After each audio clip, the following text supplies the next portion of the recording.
नमस्कार जय जगन्नाथ क्रिएटिव उड़ीसा को आपको स्वागत करुच्ची मु गणेश। आज आम कथा गोपालन योजना विषय गवर्नमेंट रोटे स्कीम जोटा आपण मैंने जो मैंने गाई पालन करा चाहते गाई को लेकिन कौन पर बिजनेस स्टार्ट करा चाहते यार बेस्ट अपॉर्चुनिटी या गवर्नमेंट सब्सिडी पाइबा सहित योग्य हो पारे सहित कम समय विनियोग करके फार्म करेंगे गाई फार्म आउ गवर्नमेंट सब्सिडी पाइपर से विषय आज आम कथा जोटा हूँ जीपीवाई जोटा गोपालन योजना विषय आम स्कीम विषय पूरा वीडियो डिटेल्स कथा वीडियो को जो स्किप करेंगे वीडियो को देखिए ता पूर्व छोट रिक्वेस्ट जो मैंने आम चैनल को नुआ आछंती प्लीज आम चैनल सब्सक्राइब करेंगे लाइक करेंगे शेयर करेंगे। ये योजना कौन रोज जोटा कि अंडर 24-25 मुख्यमंत्री कामधेनु योजना जोटा अंडर जाऊँगा योजना क्राइटेरिया कौन रोज क्राइटेरिया रोज आप जो मैंने छोट चाषी छोट क्षुद्र व्यवसायी क्षुद्र फार्मर अच्छा इनकम जेनेट करने गवर्नमेंट तरफ आपको साहाय्य सहयोग मिल तो ताप आपको किसी क्राइटेरिया मानने पड़ो जोटा कि वीडियो आगू कहे से सब क्राइटेरिया थे आपने बेनिफिट पाइपर और सब्सिडी पाइपर।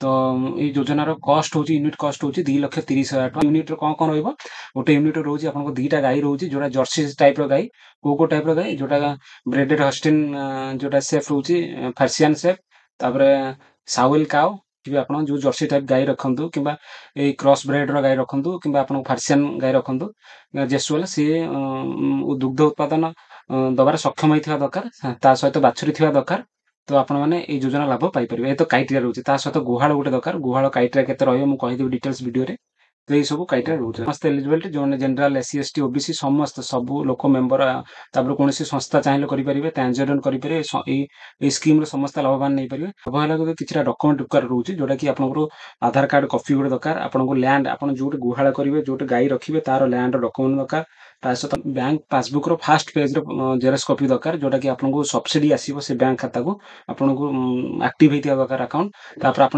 एससी एसटी आउ पीडब्ल्यूडी कौन कैटेगरी अच्छे तो आप सर्टिफिकेट दरकार एति सर्टिफिकेट दरकार आपको ट्रांसजेंडर ट्रांसजेंडर दरकार से 1,30,000 70% पर्यंत आप सब्सिडी पाइपर 70% पर्यंत सब्सिडी पाइपर।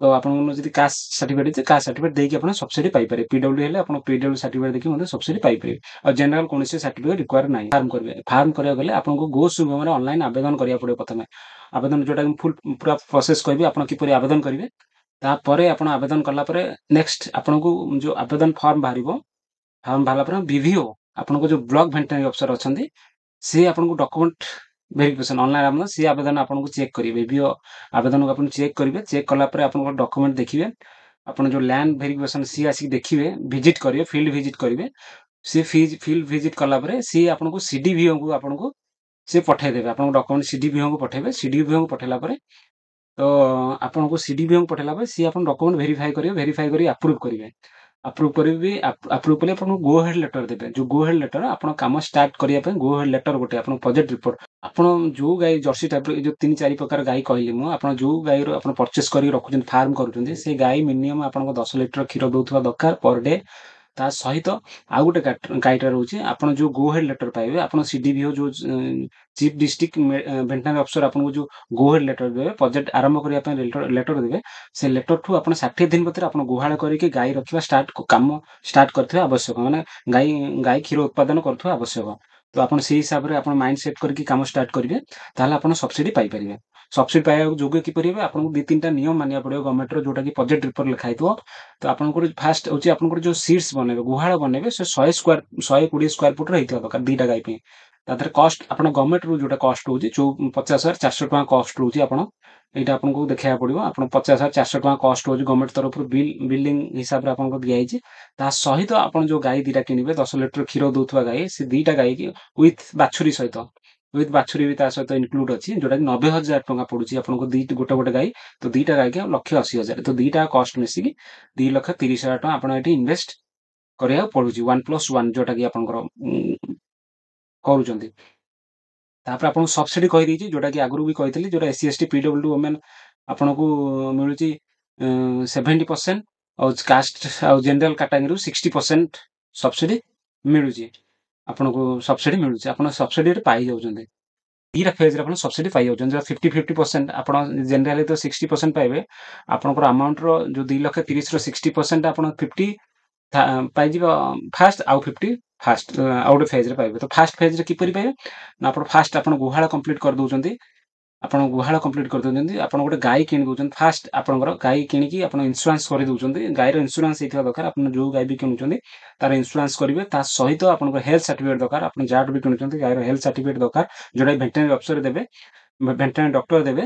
ସେ ସାର୍ଟିଫିକେଟ୍ ତା ସହିତ ଆଟାଚ୍ ହେଇକି ଥିବା ଦରକାର। ତ ଆପଣ ଏଇ ଡକୁମେଣ୍ଟ ସବୁ ସବମିଟ୍ କଲା ପରେ ଆପଣ ଫିଲ୍ଡ ଭେରିଫିକେସନ୍ ଆସିବ। ଫିଲ୍ଡ ଭେରିଫିକେସନ୍ ଆସିଲା ପରେ ଆପଣ 50% ପାଇଯିବେ, ଯୋଉଟା କି SC ST ଓମେନ୍ ହେଇଥିଲେ 2,30,000 ଖର୍ଚ୍ଚ କରିଥିଲେ, ସେ 80,640 ଟଙ୍କା ପ୍ରଥମ ପାଇଯିବେ। ଆଉ ଜେନେରାଲ କାଟେଗୋରୀ 69,120 ଟଙ୍କା ପାଇଯିବେ ଫାଷ୍ଟ ଫେଜ୍ରେ। ସେକେଣ୍ଡ ଫେଜ୍ରେ ସେମ୍, ଆପଣ ସେକେଣ୍ଡ ଗାଈ କିଣି ଦଉଛନ୍ତି, ତା ସହିତ ବାଛୁରୀ କିଣୁଛନ୍ତି, ଇନ୍ସୁରାନ୍ସ ଗାଈର କରିଦଉଛନ୍ତି, ତା ସହିତ ହେଲ୍ଥ ସାର୍ଟିଫିକେଟ୍ ଅଛି, ଯୋଉଟା କି ଆପଣଙ୍କ ସେଥିରେ ସେ ସେକେଣ୍ଡ ଫେଜ୍ରେ ମଧ୍ୟ ଆପଣ ସେଇ ପଇସା ପାଇବେ। ଯେନ୍ତା କି SC ST ପାଇଯାଉଛନ୍ତି, ଓମେନ୍ PWD ଟ୍ୟାକ୍ସ ରେଜଲ୍ଟ ପାଇଯାଉଛନ୍ତି 1,61,000, ଆଉ ଜେନେରାଲ ମେଲ୍ ଓନ୍ଲି ମେଲ୍ ପାଇଁ ଯୋଉଟା 60% ରହୁଛି 1,38,000 ପାଇଯାଉଛନ୍ତି। ଆଦରୁ ଆପଣମାନେ 2,30,000 ଇନଭେଷ୍ଟ କରିକି ଆପଣ 70-60% ପଇସା ପାଇଯାଉଛନ୍ତି। ଆପଣମାନେ ଗୁହାଳ ଯଦି କରିବେନି, ଯଦି ଗୁହାଳ ନ କରି ଖାଲି ଗାଈ କିଣିବେ, ତାହା ପାଇଁ ମଧ୍ୟ ବି ଗଭର୍ଣ୍ଣମେଣ୍ଟ ତରଫରୁ ସବସିଡି ଆସୁଛି, ଯୋଉଟା କି ଆପଣ ଯଦି ଫାଷ୍ଟ କିଣୁଛନ୍ତି, ଫାଷ୍ଟ ଗାଈ କିଣୁଛନ୍ତି, ଇନ୍ସୁରାନ୍ସ କରୁଛନ୍ତି, ହେଲ୍ଥ ସାର୍ଟିଫିକେଟ୍ ଦେଖାଉଛନ୍ତି, PW SC ST ଓମେନ୍ 63,000 ପାଉଛନ୍ତି, ଜେନେରାଲ କାଟେଗୋରୀ 54,000 ପାଇଯାଉଛନ୍ତି। ସେପଟେ ସେକେଣ୍ଡ ଗାଈ କିଣିଲେ ମଧ୍ୟ ସେମ୍ ପ୍ରୋସିଜର, ଆପଣଙ୍କ ସେମ୍ ପଇସା ପାଇଯାଉଛନ୍ତି। ଯୋଉଟା ଗୁହାଳ ନ କରିକି ଆପଣ 1,26,000 ପାଇଯାଉଛନ୍ତି, ଆଉ ଜେନେରାଲ କାର୍ଡରେ 1,08,000 ପାଇଯାଉଛନ୍ତି ଗୁହାଳ ନ କରିକି। ତ ଆପଣ ଗାଈ କିଣିଲେ ମଧ୍ୟ ଖାଲି ଗୁହାଳ ନ କରିକି ମଧ୍ୟ ଆପଣ ଖାଲି ଗାଈ ପ୍ରଚେସ୍ ପାଇଁ, ଯୋଉ କାଓ ପ୍ରଚେସ୍ ପାଇଁ ଆପଣ ସବସିଡି ମଧ୍ୟ ପାଇଯାଉଛି ଗଭର୍ଣ୍ଣମେଣ୍ଟ ତରଫରୁ। ତ ଆପଣଙ୍କୁ ପ୍ରଥମେ ଇନଭେଷ୍ଟ କରିବାକୁ ପଡେ। ଫାଷ୍ଟ ଇନଭେଷ୍ଟ କଲା ପରେ ଡକୁମେଣ୍ଟ ଦେଖାଇଲା ପରେ ଆପଣ କି ବ୍ୟାଙ୍କ ଲୋନ୍ କରନ୍ତୁ, ଯାହା ହେଲେ ଚଳିବ। ତାପରେ ଆପଣ କ୍ରାଇଟେରିଆ ହିସାବରେ ଗଲେ ଆପଣ ପଇସା ପାଇପାରିବେ, ପ୍ଲସ୍ ଫାର୍ମ କରିପାରିବେ, ଆପଣ କ୍ଷୀର ବ୍ୟବସାୟ କରି ମଧ୍ୟ ପଇସା ଇନକମ୍ କରିପାରିବେ। ପଡ଼ିବ ନା ଆବେଦନ କରିବାକୁ ହେଲେ ଆପଣ ଏଠି ଗୋ ସୁଗମ ପୋର୍ଟାଲକୁ ଯିବେ। ଗୋ ସୁଗମ ପୋର୍ଟାଲକୁ ଯାଇକି ଆପଣମାନେ ଦେଖନ୍ତୁ, ଲେଖା ହେଇଛି ପଶୁପାଳନ ଆନିମାଲ ହଜବେଣ୍ଡରେ। ଏଠି ଲାଙ୍ଗୁଏଜ ଚେଞ୍ଜ କରିଦେବେ, ଓଡ଼ିଆ କରିଦେବେ। ଆପଣ ପଶୁପାଳନ ଉପରେ କ୍ଲିକ୍ କରିବେ। ପଶୁପାଳନ ଉପରେ କ୍ଲିକ୍ କଲା ପରେ ଆମର ଏଠି ସେକେଣ୍ଡ ଫେଜ୍କୁ ଯାଇକି ପାଳନ ଯୋଜନା ଲେଖା ହେଇଛି GPY, এই ଯୋଜନା ଉପରେ ଆବେଦନ ନିର୍ଦ୍ଦେଶାଳୟ ପ୍ରଥମେ ପଢ଼ିଦେବେ, ତାପରେ ଆବେଦନ ଉପରେ କ୍ଲିକ୍ କରିବେ। ଆବେଦନ ଉପରେ କ୍ଲିକ୍ କଲା ପରେ ଏଠି ଦେଖନ୍ତୁ ଆଉ ଗୋଟେ ପେଜ୍ ଖୋଲିଯିବ। ଏଠି ଆପଣଙ୍କୁ ଦେଖେଇଛି ମୋବାଇଲ ନମ୍ବର, ପାସୱାର୍ଡ, ଯୋଉଟାକି ଆପଣମାନେ ରେଜିଷ୍ଟ୍ରେସନ କରିନାହାନ୍ତି। ଆପଣ ରେଜିଷ୍ଟ୍ରେସନ କଲା ପରେ ଆପଣ mobile number, password, captcha code ଦେଇକି ସାଇନ୍ ଇନ୍ କରିବେ, ଯୋଉଟାକି ମୁଁ ଅଲରେଡି ରେଜିଷ୍ଟ୍ରେସନ କିପରି କରିବେ ଆପଣ କହିଦେଇଛି। ସେଭଳି ଭାବରେ ରେଜିଷ୍ଟ୍ରେସନ କରିବେ। ଆପଣ ରେଜିଷ୍ଟ୍ରେସନ କଲା ପରେ ଆପଣଙ୍କ ଯୋଉ ରେଜିଷ୍ଟ୍ରେସନ ମୋବାଇଲ ନମ୍ବର ଏଇଟା ଦେଇଦେବେ। ମୋବାଇଲ ନମ୍ବର ଦେଇକି ପାସୱାର୍ଡ ଆପଣ ଯାହା ଦେଇଥିବେ ସେମ୍ ପାସୱାର୍ଡ ଦେଇକି ଆପଣ କ୍ୟାପଚା କୋଡ୍ ଯାହା ଲେଖା ହେଇଛି ଆପଣଙ୍କର କ୍ୟାପଚା କୋଡ୍ ଦେଇଦେବେ। ଦେଇକି ଆମେ ସାଇନ୍ ଇନ୍ କରିବେ। ସାଇନ୍ ଇନ୍ କଲା ପରେ ଆପଣଙ୍କର ଡ୍ୟାସବୋର୍ଡ ଖୋଲିଯିବ। ଏପରି ପେଜ୍ ଖୋଲିଯିବ, ଯାହା ଯାହା ଆପଣ ଆପ୍ଲାଏ ଯେବେ ଯାହା କରିଛନ୍ତି ସବୁ ଦେଖେଇବ। ଷ୍ଟାଟସ୍ ଦେଖିପାରିବେ, ଏଠି ଷ୍ଟାଟସ୍ କ'ଣ ରହିଛି ଜାଣିପାରିବେ। ଏଠି ଆବେଦନ କଲା ପରେ ଆପଣ ଜାଣିପାରିବେ ଏଠି ଗିଭାନ୍ସ ଆପଣ କୌଣସି ପ୍ରକାର ପ୍ରୋବ୍ଲେମ୍ ହେଉଛି କିମ୍ବା ଆପଣଙ୍କ ରିପୋର୍ଟ ଦେଖୁନାହାନ୍ତି ଭିଭିଓ କିମ୍ବା କ'ଣ ଲେଟ୍ ହେଉଛି, ଆପଣ ଗିଭାନ୍ସରେ ଯାଇକି ଦେଖିପାରିବେ, ଯୋଗାଯୋଗ କରିପାରିବେ, ଆପଣ ପ୍ରୋବ୍ଲେମ୍ ସଲ୍ଭ କରିପାରିବେ। କି କୌଣସି ପ୍ରକାର କିଏ ପଇସା ମାଗୁଛି, PC ମାଗୁଛି, ଆପଣ ଏଠି ମଧ୍ୟ ଯୋଗାଯୋଗ କରିପାରିବେ। ତ ଆମେ ଆଜି ଆବେଦନ କରିବା। ମୁଁ ଆପଣ ଆବେଦନ ପୁରା ପ୍ରୋସେସ୍ କହୁଛି। ଏଠି ଯୋଜନା ସେବା ଗୁଡ଼ାକ କ୍ଲିକ୍ କରିବେ। ଏଠି ପଶୁପାଳନ ଉପରେ କ୍ଲିକ୍ କରିବେ।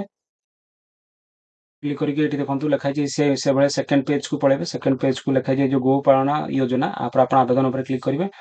ଏଠି ଆପଣଙ୍କ ଆଧାର ସଂଖ୍ୟା ଲେଖିବେ। ଯିଏ ଆବେଦନ କରୁଛନ୍ତି ତାଙ୍କ ଆଧାର ସଂଖ୍ୟା ଲେଖିବେ। ଏଠି ଭେରିଫାଇ ଉପରେ କ୍ଲିକ୍ କରିବେ।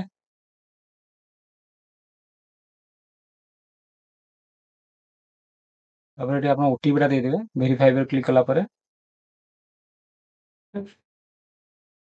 OTP ଦେଲା ପରେ ଆପଣଙ୍କ ନାଁ, ମୋବାଇଲ ନମ୍ବର, ମେଲ୍ ଫିମେଲ୍ ଆପଣଙ୍କ ଡିଟେଲ୍ସ ପଳେଇ ଆସିବ। ଖାଲି ବର୍ଗ ଏଠି ସିଲେକ୍ସନ କରିବେ। ଆପଣଙ୍କ ବାପାଙ୍କ, ଯଦି ଆପଣ ଲେଡିଜ୍ ଜେଣ୍ଟସ୍ ଆପ୍ଲାଏ କରୁଛନ୍ତି ତାଙ୍କ ବାପାଙ୍କ ନାଁ ଲେଖିବେ। ଲେଡିଜ୍ ଆପ୍ଲାଏ ତାଙ୍କ ହଜବେଣ୍ଡଙ୍କ ନାଁ ଲେଖିବେ। ଯିଏ ଅନମ୍ୟାରେଡ୍ ଅଛନ୍ତି ତାଙ୍କ ପିତାଙ୍କ ନାଁ ଲେଖିବେ, ତାଙ୍କ ବାପାଙ୍କ ନାଁ ଲେଖିଦେବେ। ତାପରେ ସେ ଭିନ୍ନକ୍ଷମ କି ସକ୍ଷମ, ଆପଣ ଯଦି ଫିଜିକାଲି PWD ହ୍ୟାଣ୍ଡିକ୍ୟାପ୍ଟ ଅଛନ୍ତି ୟେସ୍ ଲେଖିବେ, नो ଲେଖିବେ। ଏଠି ଆପଣ ଫଟୋ ଗୋଟେ ଏଠି ଅପଲୋଡ୍ କରିଦେବେ, ଆପଣଙ୍କର ଫଟୋ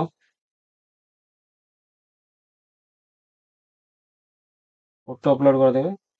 ତାପରେ ଆପଣଙ୍କର ଯୋଗାଯୋଗ ଠିକଣା, ଆପଣ ଯୋଉ ଜାଗାରେ କଣ୍ଟାକ୍ଟ ହେଇପାରିବ, ଆପଣଙ୍କର କମ୍ୟୁନିକେସନ ଆଡ୍ରେସଟା ଏଠି ଆପଣଙ୍କୁ ଦେଇଦେବେ। ଆପଣଙ୍କ ଗ୍ରାମ ପଞ୍ଚାୟତ ଗାଁ ଲେଖିଦେବେ। ତାପରେ ଏଠି ଡିଟେଲ୍ସ ଲେଖିବେ। ଲେଖିଦେଇକି ଆପଣ ସେଭ୍ ନେକ୍ସଟ ଉପରେ କ୍ଲିକ୍ କରିଦେବେ।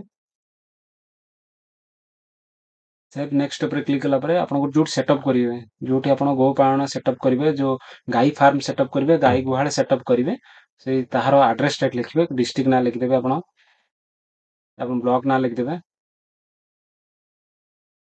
ଆପଣ ଯୋଉ ସେଟଅପ୍ କରିବେ ଆଡ୍ରେସ ଦେଇଦେବେ ଏଠି। ତାପରେ ଆପଣଙ୍କର ଲ୍ୟାଣ୍ଡ ଇନଫର୍ମେସନ ଦେବେ। ଆପଣ ଯୋଉ ଜାଗାରେ ଗୁହାଳ କରିବେ, ଗାଈ ଫାର୍ମ କରିବେ, ସେ ଜାଗାର ଇନଫର୍ମେସନ ଦେବେ। ଆପଣଙ୍କର ଯୋଉଟା ଗୁହାଳ କରିବେ କି ନାହିଁ ୟେସ୍ ନୋ ମାରିବେ। ଭୁଲ ଲେଖାରେ ଯଦି ଅଛି ୟେସ୍ ମାରିବେ। ଭୁଲ ଲେଖାରେ ୟେସ୍ ମାରିଲା ପରେ ଆପଣ ଭୁଲ ଲେଖାରେ ଗେଟ୍ ଏରିଆ କରିକି ଆପଣଙ୍କର ପ୍ଲଟ ନମ୍ବର, ଖାତା ନମ୍ବର ଲେଖିଲା ପରେ ଆପଣଙ୍କର ଡିଟେଲ୍ସ ପଳେଇ ଆସିବ। ଯେ ଆପଣଙ୍କର ଲ୍ୟାଣ୍ଡ ଲିଜ୍ ଅଛି, ଏଠି ୟେସ୍ ମାରିବେ, ନୋ ମାରିବେ। ଯଦି ଆପଣ ନାହିଁ ନୋ ମାରିବେ। ତାର ଆପଣଙ୍କ କିଛି ପ୍ରିଭିୟସ୍ ଏକ୍ସପେନ୍ସ ଅଛି, ଆପଣ ଏଠି ୟେସ୍ ମାରିବେ। ଆଉ ଯଦି ନାହିଁ ଆପଣ नो ମାରିବେ। ତାପରେ ଆପଣଙ୍କର ଯୋଉଟା ଆପଣ ଯୋଉ ଗାଈ କିଣିବେ ଆପଣ ବାହାରୁ ନିଜେ କିଣିବେ, ନିଜେ ବାଇ ଓନ୍ ନିଜେ କିଣିବାକୁ ଚାହୁଁଛନ୍ତି ଏଠି ଓନ୍ ବାଇ ଷ୍ଟେଟ୍ ମାରିବେ। ମାରିଲା ପରେ ଏଠି ଦେଖନ୍ତୁ ବ୍ୟାଙ୍କ ଡିଟେଲ୍ସ ଯୋଉଟା ସବସିଡି ଆସିବ ଆପଣଙ୍କ ଆକାଉଣ୍ଟକୁ ବ୍ୟାଙ୍କ ଡିଟେଲ୍ସ ଦେବାକୁ ପଡ଼ିବ। ଯୋଉ ରିଲିଜ୍ ହବ ଆପଣଙ୍କୁ ସବସିଡି ଫେଜ୍ 1 ଫେଜ୍ 2 ଆପଣଙ୍କ ଆକାଉଣ୍ଟ ଡିଟେଲ୍ସଟା ଦେଲେ ସେ ସବସିଡିଟା ରିଲିଜ୍ ହବ। ତ ଏଠି ଗେଟ୍ ଆଇଏଫ୍ଏସସି କୋଡ୍ ଉପରେ କ୍ଲିକ୍ କରିକି ଆପଣଙ୍କ ବ୍ୟାଙ୍କ ନାଁ ଲେଖିବେ, ଜିଲ୍ଲା ନାଁ ଲେଖିବେ, ସର୍ଚ୍ଚ କରିବେ, ପଳେଇ ଆସିବ। ଆପଣ ଗୋଟେ ସିଲେକ୍ସନ କରିଦେବେ, ଏଟା ଆକାଉଣ୍ଟ ନମ୍ବର ଲେଖିଦେବେ ଆପଣଙ୍କର। ତାପରେ ଆପଣ ଆକାଉଣ୍ଟ ହୋଲ୍ଡର ନାଁ ଲେଖିଦେବେ, ଯାହା ନାଁରେ ଅଛି ଆପଣଙ୍କ ଆକାଉଣ୍ଟ ହୋଲ୍ଡର ନାଁ ଲେଖିଦେବେ, ସେଭ୍ ନେକ୍ସଟ ଉପରେ କ୍ଲିକ୍ କରିଦେବେ। ସେଭ୍ ନେକ୍ସଟ ଉପରେ ଆପଣ ଡକୁମେଣ୍ଟ ଅପଲୋଡ କରିବାକୁ ପଡ଼ିବ। ଆପଣଙ୍କ ଡକୁମେଣ୍ଟ କଣ, ଫଟୋ ଆଇଡି ଗୋଟେ ଆଧାର କାର୍ଡ ହିସାବରେ ଫଟୋ ଆଇଡି କାର୍ଡ, ଆଧାର କାର୍ଡ, ଡ୍ରାଇଭିଂ ପାସପୋର୍ଟ ଗୋଟେ କଣ ଗୋଟେ ଆଇଡି ପ୍ରୁଫ୍ ହିସାବରେ ଆପଣ ଲୋଡ୍ କରିବେ ଏଠି। ତାପରେ ଆପଣଙ୍କର ଲ୍ୟାଣ୍ଡ ଡକୁମେଣ୍ଟ, ଆପଣ ଯୋଉ ଲ୍ୟାଣ୍ଡ ଡକୁମେଣ୍ଟ ଏଠି ଅପଲୋଡ କରିବେ। ତାପରେ ଫାଷ୍ଟ ବୁକ୍ ଯୋଉଟା ସବସିଡି ଆସିବ ଆପଣ ଏଠି ଅପଲୋଡ କରିବେ। ନହେଲେ ସେଭ୍ ନେକ୍ସଟ ଉପରେ କ୍ଲିକ୍ କରିବେ। ନେକ୍ସଟ କଲା ପରେ ଆପଣଙ୍କର ଫର୍ମ ଡିଟେଲ୍ସ ପଳେଇ ଆସିବ। ଫର୍ମ ଡିଟେଲ୍ସ ପଳେଇ ଆସିବ। ଏଠି ଆପଣ ଭେରିଫାଇ କରିପାରିବେ ଆପଣ ଡକୁମେଣ୍ଟ ଠିକ୍ ଅଛି ନା ନାହିଁ। ଆପଣଙ୍କର ଯାହା ବି ଡକୁମେଣ୍ଟ ଦେଇଛନ୍ତି ସବୁ ଆଇଡି ପ୍ରୁଫ୍ ଦେଇଛନ୍ତି କି ଲ୍ୟାଣ୍ଡ ଡକୁମେଣ୍ଟ ସବୁ ଠିକ୍ ଠାକ୍ ଅଛି ନା ନାହିଁ, ଭୁଲ ଯାଇନି ତ ଦେଖିଦେବେ। ଯଦି ଭୁଲ ଥିବ ମଡିଫାଇ କରିପାରିବେ ଯେ ଠିକ୍ ଅଛି ଆପଣ ଡିକ୍ଲାରେସନ ଠିକ୍ କରିକି ସବମିଟ୍ ଉପରେ କ୍ଲିକ୍ କରିବେ।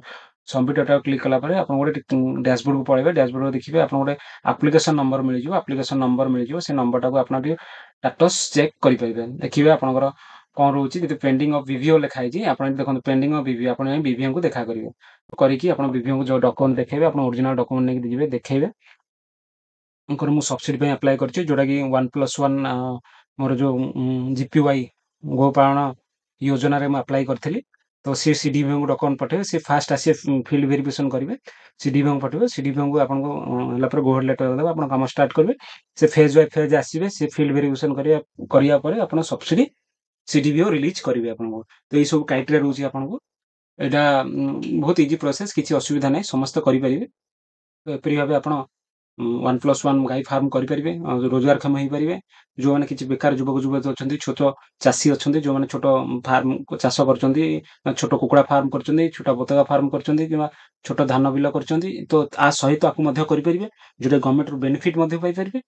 ତ ଏପରି ଭାବେ ଆପଣ ଆବେଦନ କରିବେ। ଫୁଲ୍ ପ୍ରୋସିଜିଓର ମୁଁ ପୁରା କହିଲି, ଭାବୁଛି ଆପଣ ସମ୍ପୂର୍ଣ୍ଣ ବୁଝିପାରିଥିବେ। ତ ରହୁଛି, ଜୟ ଜଗନ୍ନାଥ। ପୁଣି ଦେଖା ହବ ନୂଆ ଭିଡିଓରେ।